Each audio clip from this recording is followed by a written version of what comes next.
কয়েক বছর আগে একজন জাপানিজ বিজ্ঞানী উনি হচ্ছে একটা গবেষণা করছিল যার কারণে উনি নোবেল প্রাইজ পাইছিল। তো উনার গবেষণাটা ছিল এরকম যে আমাদের দেহ হচ্ছে যে দীর্ঘক্ষণ না খেয়ে থাকার ফলে অটোফেজি নামে একটা পর্যায়ে পৌঁছায় যায় যেখানে বেশ কিছু মৃত কোষ, অন্য ভালো কোষ সেই মৃত কোষগুলাকে খেয়ে ফেলে। তো অটোফেজি পর্যায়ের এক পর্যায়ে দেখা যায় যে আম এই ভালো কোষগুলা মৃত কোষগুলার সাথে, সাথে ক্যান্সার কোষও খেয়ে ফেলে। সো বিষয়টা কিন্তু খুবই গুরুত্বপূর্ণ। তো পরবর্তীতে হলো কি আম আমরা মুসলিমরা বলা শুরু করলাম যে সিয়ামের মাধ্যমে ওটা সম্ভব। কিন্তু সিয়াম আর এই অটোফেজি বা কিটোসিসের ভিতরে বেশ কিছু পার্থক্য আছে।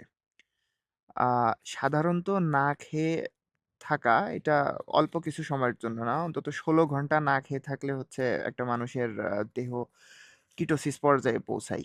কিটোসিস পর্যায়ে যখন দেহ চলে যায় তখন মূলত দেহের গ্লুকোজ বার্নিং হয় না। এমনি সাধারণত আমাদের দেহ ফাংশন করার জন্য যে গ্লুকোজ বার্নিং হয়, কিটোসিস পর্যায়ে চলে যাওয়ার পরে আমাদের দেহে যে ফ্যাট জমা থাকে, এই ফ্যাট বার্নিং হওয়া শুরু হয়।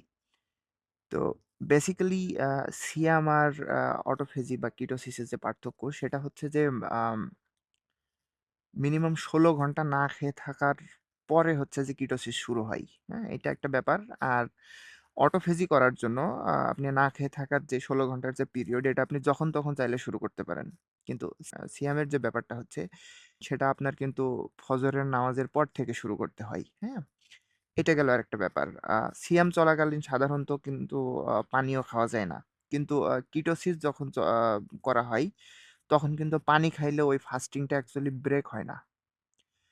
তো এইগুলো বেসিক্যালি মূলত পার্থক্য, হ্যাঁ? এখন আমরা যেটা করে ফেলছি যে মানে ইবাদত যে ম্যান্ডেটরি বা প্রাইমারি যে পারপাস সিয়ামের, সেটাকে আমরা উপেক্ষা করে আমরা এখন বলা শুরু করছি যে অটোফেজি হচ্ছে যে সিয়ামের মাধ্যমে সম্ভব। কিন্তু অ্যাকচুয়ালি সিয়ামের মাধ্যমে দেহে অটোফেজি বা কিটোসিস কোনটাই সম্ভব হয় না। কারণ আমরা নরমালি ১৬ ঘন্টার বেশি হচ্ছে সিয়াম বা রোজা পালন করি না।